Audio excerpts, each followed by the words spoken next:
esferas superiores da vida. Boa noite a todos. Sejam bem-vindos. O tema que vou abordar hoje é a espiritualidade de Jesus e seu papel na história da Terra. Nós sabemos, já de outras falas, que esse planeta que foi preparado por Jesus para nós habitar, há milênios ele veio sendo anunciado, Jesus foi sendo anunciado pelos profetas, pelos que antecederam Moisés, todas as figuras importantes bíblicas que se reporta sobre esse personagem que haveria de vir, mas que também não saberia de que forma e qual seria o seu real projeto, só saberia que ele viria como um salvador da humanidade. Em dado momento, quando a humanidade estava saindo da infância espiritual e entrando na adolescência espiritual, Jesus veio. E não como ele era esperado. Nós sabemos da história, como que ele era esperado. Ele veio um bebê normal, comum, numa família simples, que não tinha destaque, cujo pai era carpinteiro.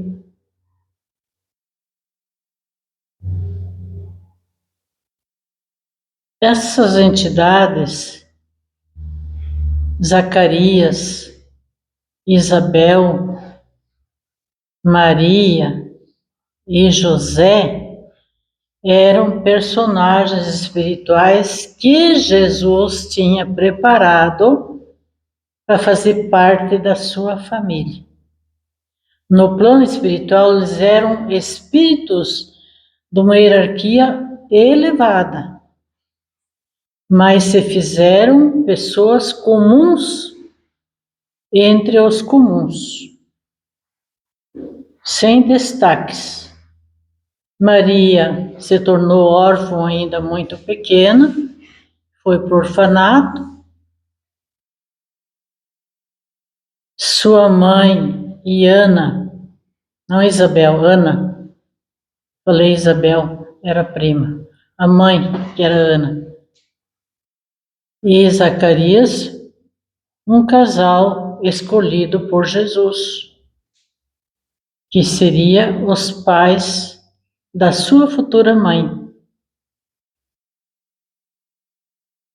Hierarquia de Maria elevada, mas veio como uma menina comum numa família simples, se tornou órfã ainda pequena e foi criada no orfanato. Nada de irregular, aparentemente. Existiam muitas condições em muitas famílias que as condições eram essas, de dificuldade, como nós também temos condições comuns de vida, nada demais, para nós. Nós vivemos temos o necessário para viver, e muitos com dificuldade. Ou se não passaram, vão passar. Ou se não passaram, estão passando.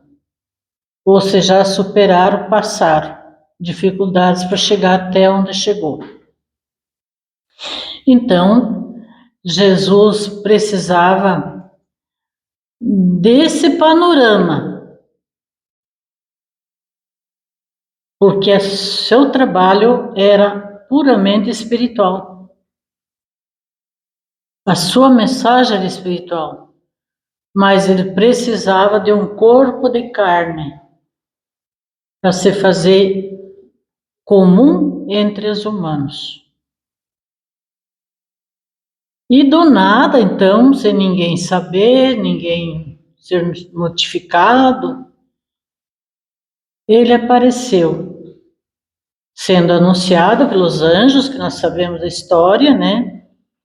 E anunciou a José que não temesse, que era o plano divino.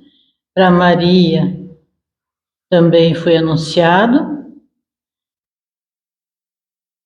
E os atos, cujos atos dessa criança futuramente iria fazer mudar o mundo para se tornar uma base para a maior religião do mundo. Ele viria fazer um trabalho para se tornar uma base para a maior religião do mundo. Qual que é a maior religião do mundo? O cristianismo de Cristo. Cristo planetário. Então, o título diz assim: seu papel na história da Terra. Sob o Jesus histórico, se entende o pregador, o profeta de Nazaré.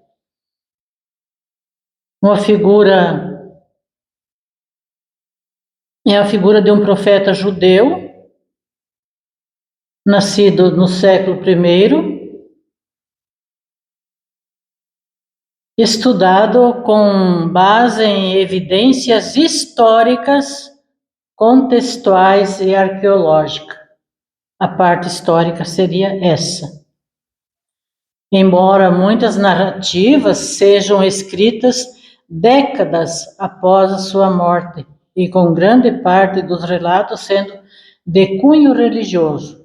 Então foi contado todos os feitos de Jesus escrito muitas décadas depois, 20, 30 anos, talvez mais. Mas existia já bastante registros antes, mas oficialmente não. E esse estudo histórico é feito através de um método histórico crítico, baseado em fontes históricas, não por disque, comprovado, tanto cristã como não cristã, sendo que era histórico, não religioso, então também pegavam fontes não cristãs. E a finalidade, qual era o objetivo? Era compreender a vida de Jesus em seu contexto social, seu contexto cultural, seu contexto político, seu contexto religioso, a parte histórica, com foco na sua humanidade, na humanidade de Jesus como humano. Ele desenvolveu na área social, cultural, política e religiosa esse trabalho, a parte histórica. Já o Cristo da fé, que ali fala assim, o Cristo da fé, né? O Jesus histórico e o Cristo da fé. O Cristo da fé é o conteúdo que surge da pregação dos discípulos e de todos aqueles que acompanhavam Jesus, que viam nele o Filho de Deus, o Salvador. Então a histórica apenas era como um pregador, um profeta, né? A parte da vida social dele, o envolvimento dele, cultural, política e religiosa. Essa é a histórica. E a da fé é o conteúdo da pregação dele. que essa pregação de Jesus transcende a esfera histórica. Ela vai além da esfera histórica. E se refere, o Cristo da fé, à figura messiânica e divina. Era o Messias divino, vindo de Deus. Baseado nos seus ensinamentos, na fé e na experiência das comunidades primitivas. Então, a pesquisa também foi feito registro e observado como eram as comunidades primitivas, que praticavam, seguindo já os ensinamentos de Jesus, um cristianismo puro, sem enxertos. E a distinção do histórico para o Cristo da fé surgiu apenas no século XVIII. Não foi de imediato. Tinha registros, tinha depoimentos, mas a preocupação em escrever, deixar o registro para a humanidade surgiu depois. E daí que deram o título de um profeta divino, um salvador, um Messias. Nesse registro, foi fundamentado as escrituras, a teologia e a fé, considerando a ressurreição e a divindade de Jesus. Considerado a ressurreição e a divindade de Jesus nesse registro das escrituras. Não cabe a nós julgar, que fique bem claro para nós poder também transmitir a outras pessoas que às vezes assim, popularmente falando e questionando e perguntando, a gente possa dizer alguma coisa com mais certeza. Não cabe a nós julgar a veracidade quanto à concepção de Jesus e o nascimento, e nem quanto à ressurreição de Jesus. Nós sabemos dos relatos e esse é o que nós vamos conservando, porque surgem especuladores e na modernidade, digamos assim, maliciosa, poderá surgir outros conceitos. Mas não importa, o que importa é que Jesus veio, certo? Que Jesus veio e deixou todo esse legado para a humanidade para sempre, até que os humanos precisarem ficar nesse planeta que ele criou. Até que precisar ficar. Quantas vidas, quantas vezes tiver que voltar, é tantas vezes que ele vai sempre amparar, dar acolhimento e dar o suporte e vai orientar. Jesus pessoalmente? Não, mas tem o Consolador que ele prometeu: quando eu me for, eu enviarei, para que não fiquem sós, não fiquem órfãos de agora, né? E esse Consolador se manifesta através da mediunidade de algumas pessoas de grande importância, de grande, tipo assim, peso, popularmente falando. Os grandes mensageiros de Deus. Alguns nós conhecemos, é da nossa época, como recentemente desencarnou nosso irmão Divaldo, antes o irmão Chico Xavier, e assim não só espíritas, mas também de outras crenças religiosas, principalmente da católica, que teve monumentos, personagens muito importantes.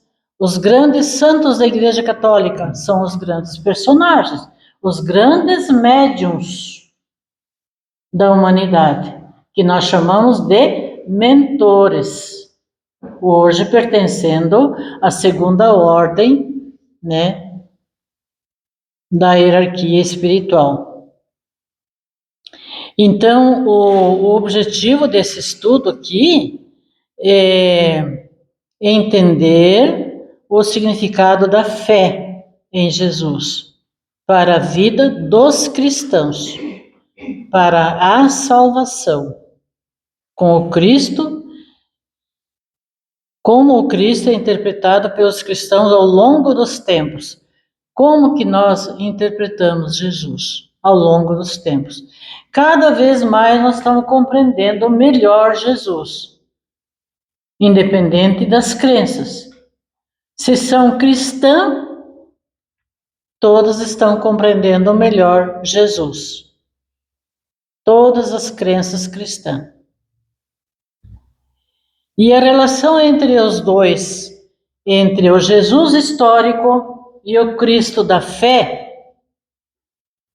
é vista por alguns como um caminho necessário para uma compreensão mais profunda, o Jesus histórico, mais profunda do Cristo da fé.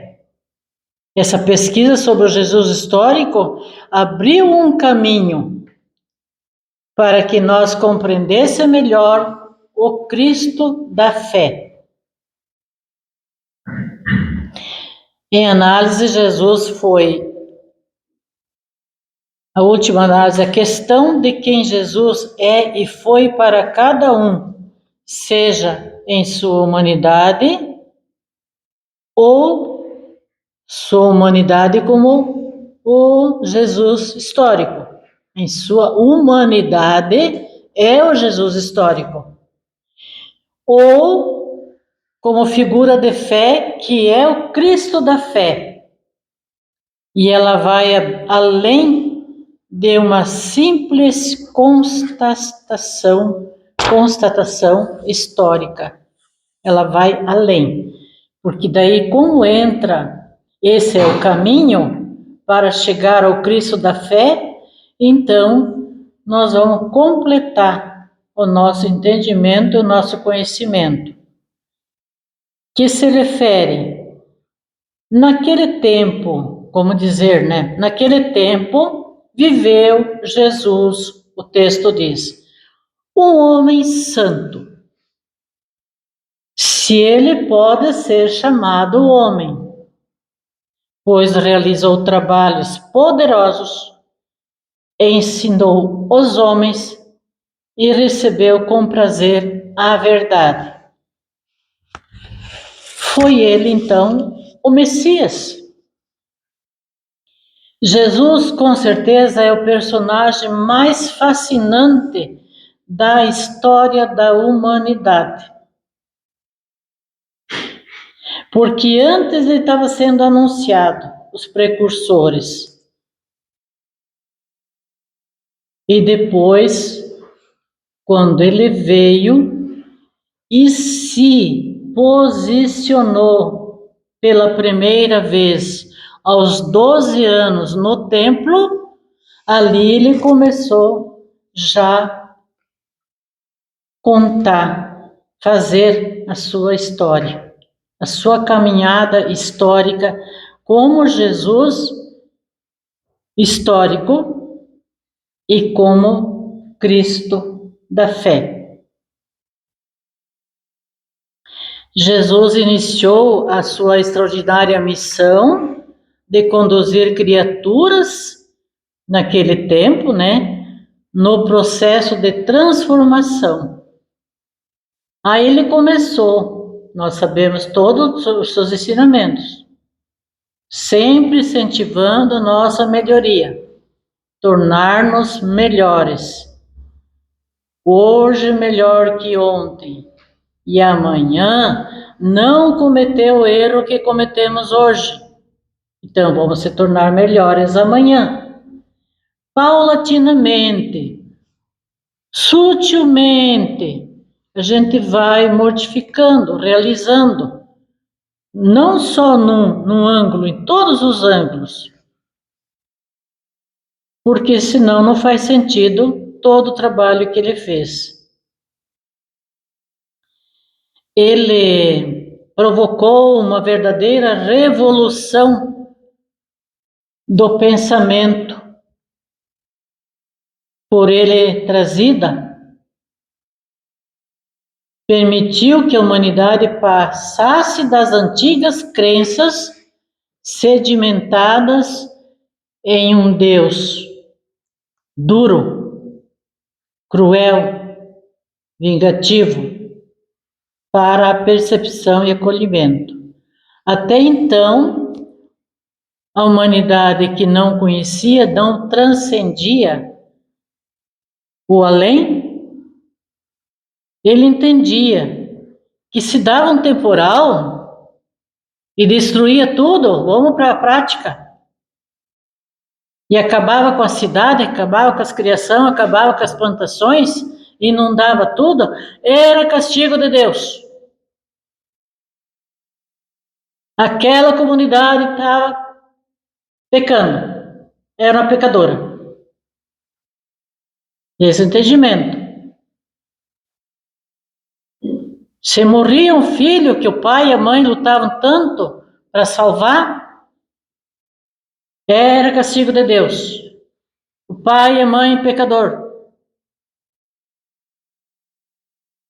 Deus duro.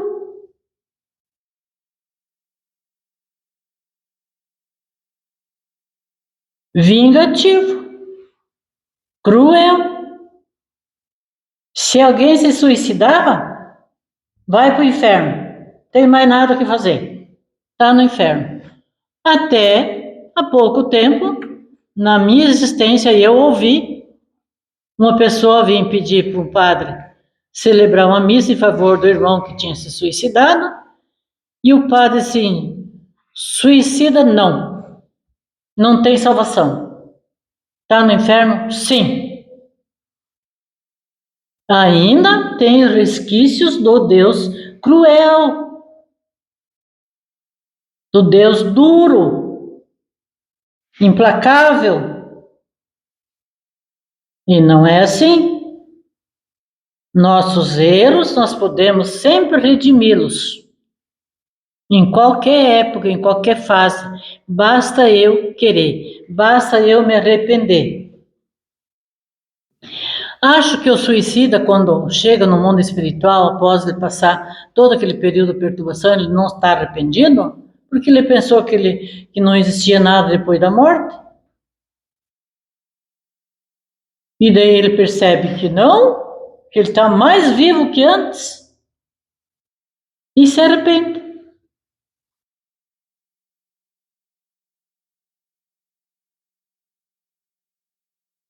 Os traidores de Jesus, Jesus perdoou, se suicidou, quem o vendeu, ele foi buscar nas profundezas abissais, porque ele mesmo se condenou, foi buscar no colo, que era um grande amigo dele, e que teve um momento de fraqueza e falhou. E para consertar a falha, cometeu um erro absurdo, que foi o suicídio. Daí, se muita gente não vê saída para os problemas, e se suicida. Mas não resolveu, criou um problema maior.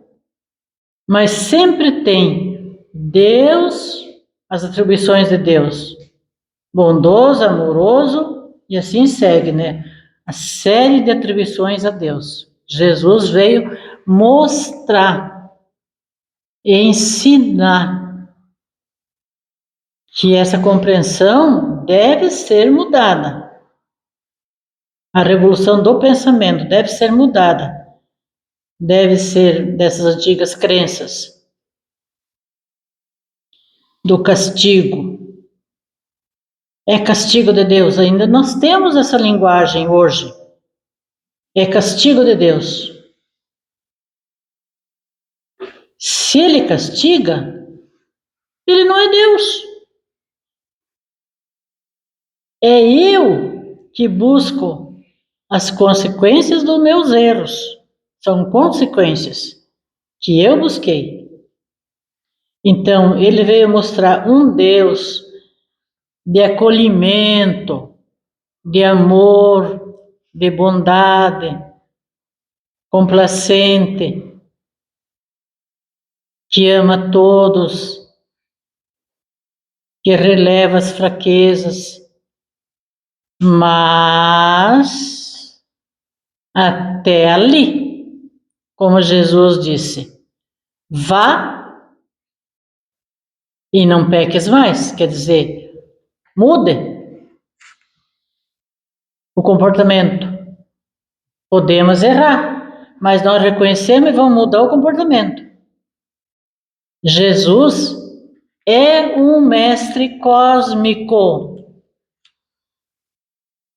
E como que ele se aniquilou, se diminuiu por ele querer, por opção dele, para se tornar tão igual aos homens, com a finalidade de fazer com que todos cresçam.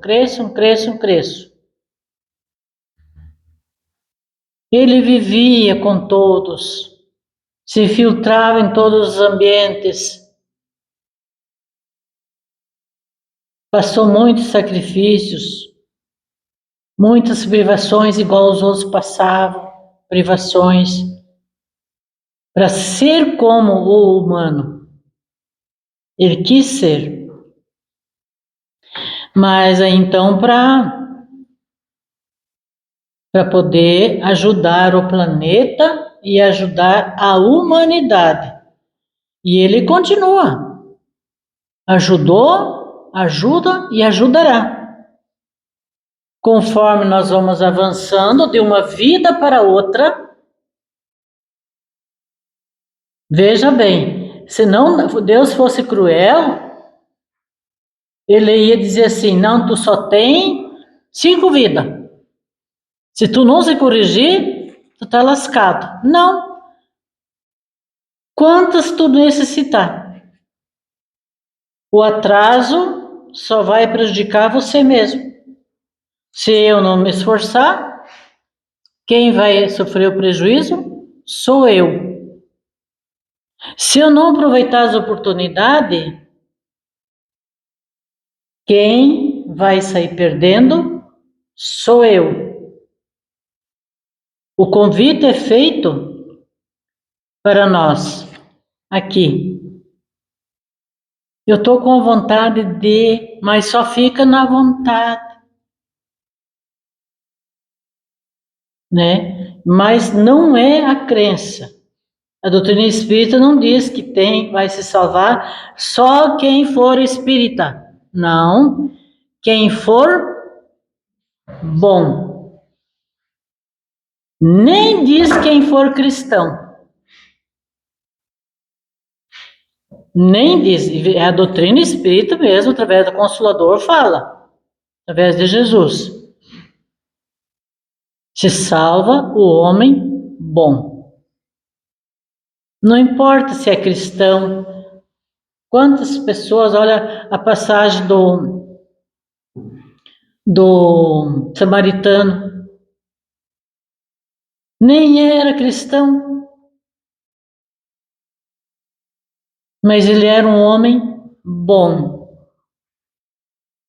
E os cheios de sabedoria e de doutrina, de conhecimento,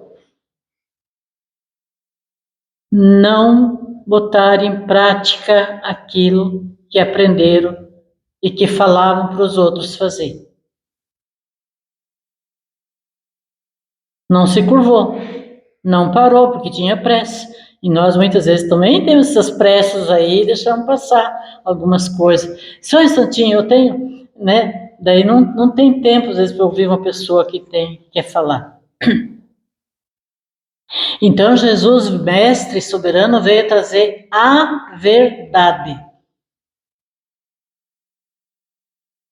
Ele não colocou panos quentes em ninguém. Ele só encorajou. Vá e não peques mais. Teus pecados são perdoados, né?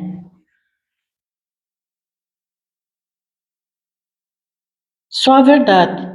Agiu com humildade, sabedoria e amor, sempre, o tempo todo.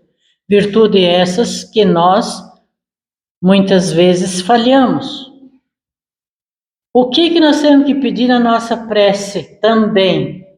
Sabedoria para agir corretamente, prudência, sabedoria e prudência. São duas virtudes que nós temos que pedir nas nossas preces para agir corretamente. Porque depois que nós agimos errado, aí nós podemos consertar de outra forma, mas passar borracha e apagar não dá.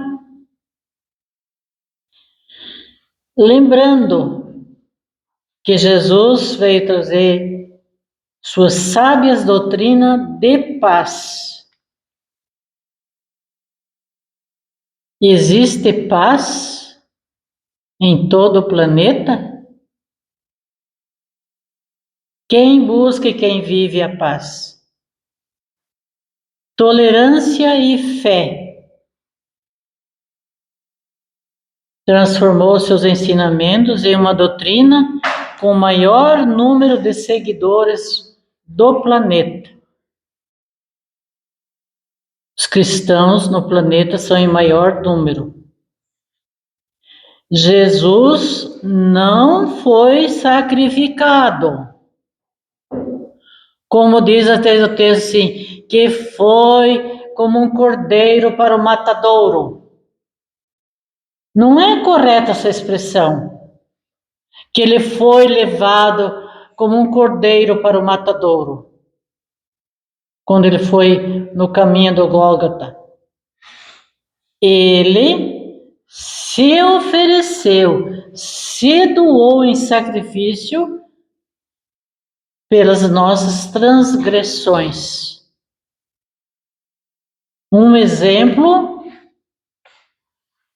que eternizou para todo ser humano. Para todo ser humano.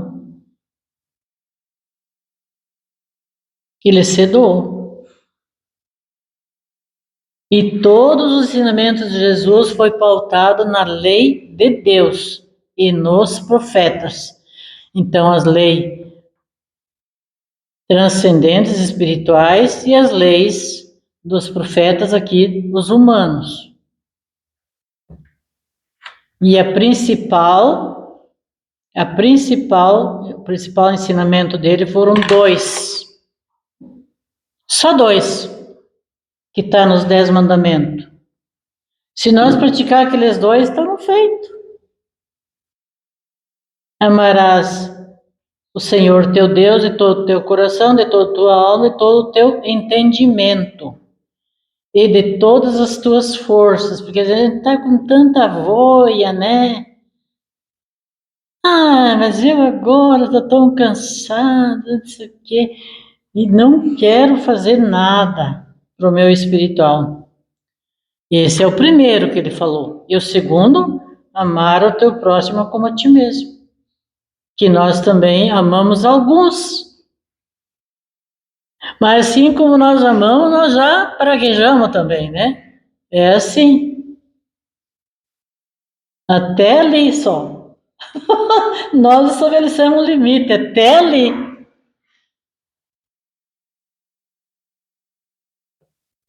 Nem tanto lá, nem tanto cá. Por causa do que acontece isso aí? Porque a nossa natureza nos incapacita de praticar o que está escrito. Nós estamos ainda amadurecendo como um ser cristão. Nós estamos andando, indo na caminhada, temos uma vida, outras vidas, várias encarnações, até pelo amor é que não vai ser. É pela dor que nós vamos aprender. Você aprendeu a lição agora, né? Porque nós somos egoístas, somos mesquinhos, somos individualistas. Primeiro eu, e depois eu de novo. E se sobrar, para mim de novo. O meu bem-estar em primeiro lugar. Tinha 2 piá, foram jogar fora da cidade deles. Um de uma família, outro do outro, 2 primos. E lá roubaram o dinheiro de um deles. Ele ficou sem dinheiro para comer.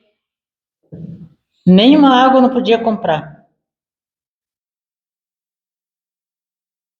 E os outros não repartiam o lanche, o que compravam para comer, porque estava muito limitado. Se eles repartissem, iam ficar com fome. E o primo, que tinha dinheiro, pensou: eu que não vou repartir meu dinheiro com ele, daí eu não vou ter para comprar o suficiente para mim comer. E um outro guri estranho pegou e repartiu o lanche com esse que não tinha nada. Numa cidade longe, foi em grupos, né? E cada um levou seus recursos para se manter. Individualista. Viu o primo passar necessidade, ficar com fome, ficar sem dinheiro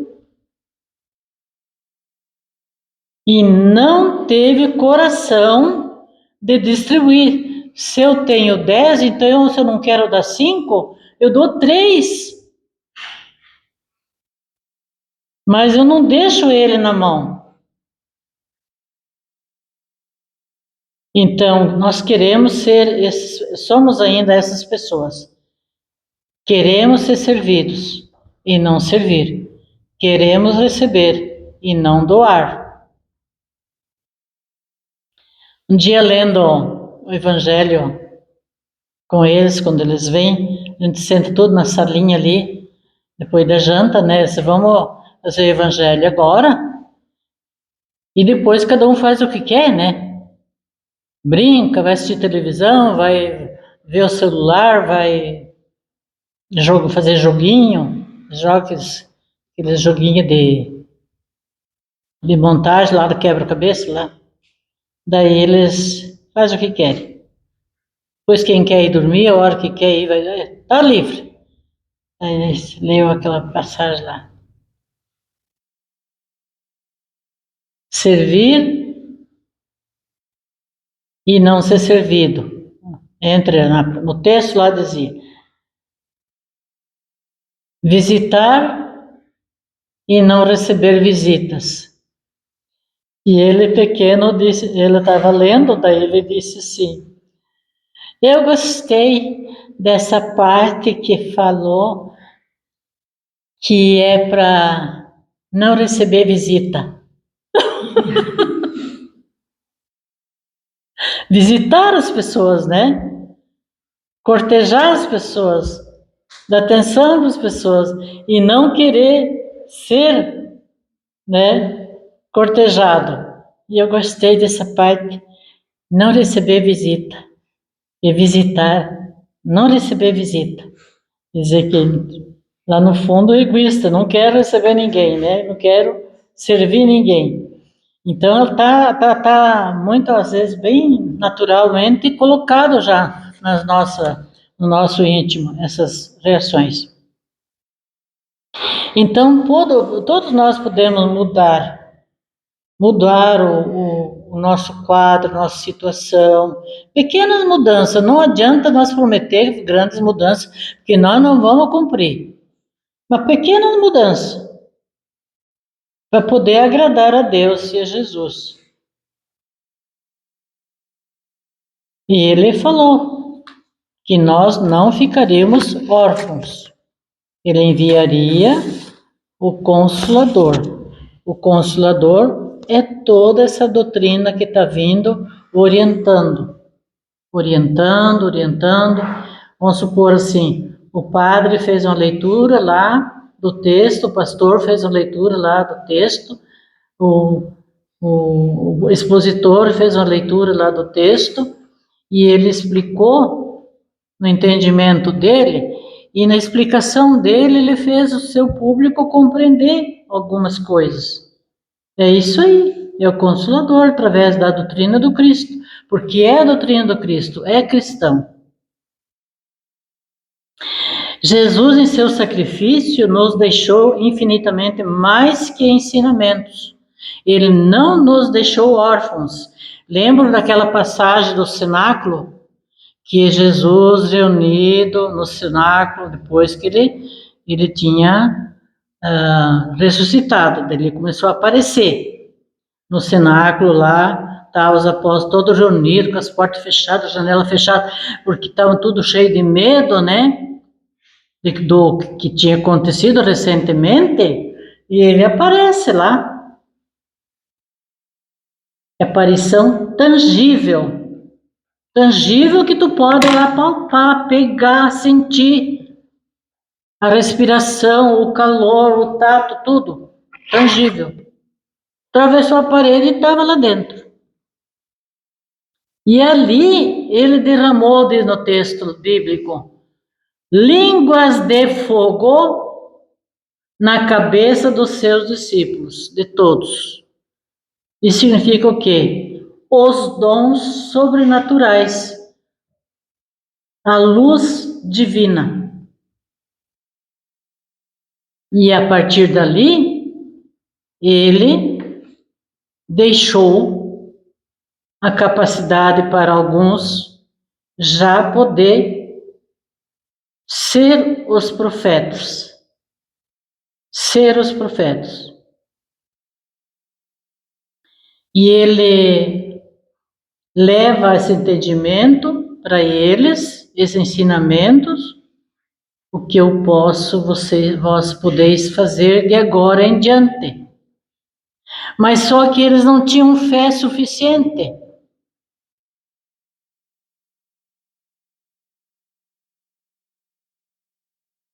Uma vez,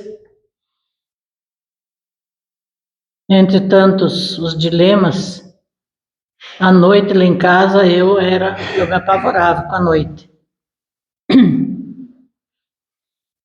Em 3 meses teve um período lá que nós dormimos 8 dias, 8 noites. E a minha sogra evangélica disse assim, um dia nós fomos lá um sábado, falamos para ela. Daí ela disse, deixa que eu vou lá, meu filho. Ela é evangélica, era evangélica. Eu vou lá e vou expulsar todos esses demônios. Criaturas que estavam precisando, pedindo socorro. A gente não tinha conhecimento, sabia lidar. Eu chamava tudo de demônio. E veio. E nós dormimos a noite inteira. E ela passou ajoelhada na beira da cama a noite inteira. Eles vieram se apresentar para ela. A noite inteira. Saíam para fora da parede e entravam para dentro do quarto. Saíam para fora da parede com o mesmo barulho. Mas é isso aí. É falta de entendimento. Jesus veio comparar o reino de Deus a um tesouro. Quando nós entendemos, nós vamos crescendo por dentro, crescendo na fé e no conhecimento, porque só o conhecimento, fé cega não, fé raciocinada. Nós temos o direito de duvidar e depois nós vamos pesquisar, nós vamos comprovar.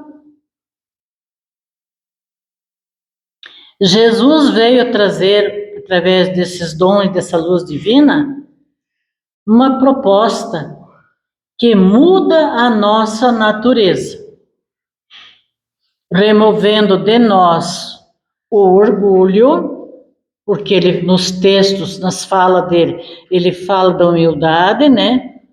Os bem-aventuranças ali, fala, né? Combater o orgulho. Porque combatendo o orgulho, nós esvaziamos o nosso ego. Eu sou, eu, importante. Eu, se tiver para mim, tiver mais para mim de novo. Se sobrar para mim de novo. Esvaziamos o ego. Esvaziamos a vaidade. A vaidade, no bom sentido, é boa. Aquela de você se arrumar, de você se querer ver bonita, bonito. Não é ser esculachado, jogado, né? Não, não é essa vaidade aí. A vaidade é no sentido, assim, que tu acha, assim, que você, entre todos, é o melhor. A arrogância, a presunção, tudo isso são filhos do orgulho. Nós, combatendo o orgulho, vamos enfraquecendo essas outras. E ele nos mostra o caminho para Deus. Sem adaptação conveniente à nossa natureza. Eu vou ser cristão do meu modo. Eu vou ser espírita, mas do meu modo. E tem que cuidar, que às vezes tem algumas casas espíritas aí, conforme quem está dirigindo, que estão fazendo a doutrina espírita do seu modo, e não do modo que está nas obras kardecistas, que é a proposta do Cristo. Não é do meu modo. Se eu conheço, se eu só conheço, eu posso fazer o que eu quero, o que eu gosto. Mas se eu já aceito, eu já me propus. Eu vou mudar. Eu vou me esforçar.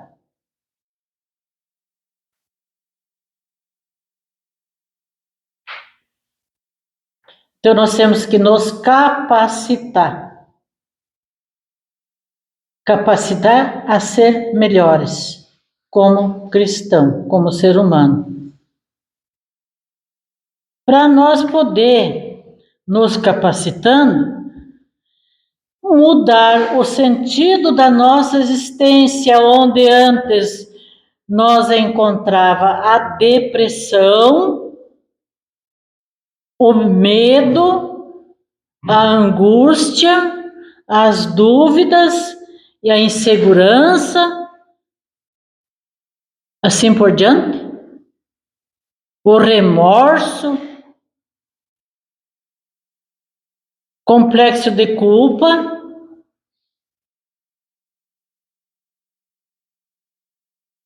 Um erro que tu comete, que nós cometemos. Para que ficar se culpando a vida inteira? Vamos mudar o jogo, vamos fazer outra coisa. Para sublimar esse erro. Não ficar ruminando aquele erro. Não vai resolver nada, vamos virar a página e vamos seguir em frente. E ele remove todas as nossas dores e enfermidades do corpo e da alma. Muitas enfermidades do corpo que nós que contraímos, dessa ou de outra existência, pode ser amenizada, pode ser tratada pelos benfeitores espiritual. Este é o reino de Deus. Ele é nosso salvo-conduto para a eternidade na glória eterna. Assim, todos os nossos questionamentos, perguntas, dúvidas são respondidas aqui dentro de nós, aqui, de maneira individual. Eu faço uma pergunta, jogo no ar, já vem a resposta aqui. Ah, tá. Ah, tá. Quer dizer, tu pensa que você mesmo entendeu que é diferente. A salvação da alma, ela é individual. Ninguém carrega ninguém. Na hora que nós desencarnar, nós vamos dar de... Quem que nós vamos ver por primeiro lá? Vamos se encontrar com quem? Cara a cara. Eu mesma. Eu mesmo. E agora, José? O que eu faço? Tô aqui. Morri. Eu sei que eu morri. E vai chegar esse dia para todos. Busquemos a luz divina para nossas vidas. Vamos construir uma história bonita. Se ainda não está tão bonita, daqui para frente, como diz Chico Xavier, faça um novo começo. Um novo começo. E vamos construir uma história bonita para o nosso bem, em nosso favor. Muito obrigado. Que assim seja.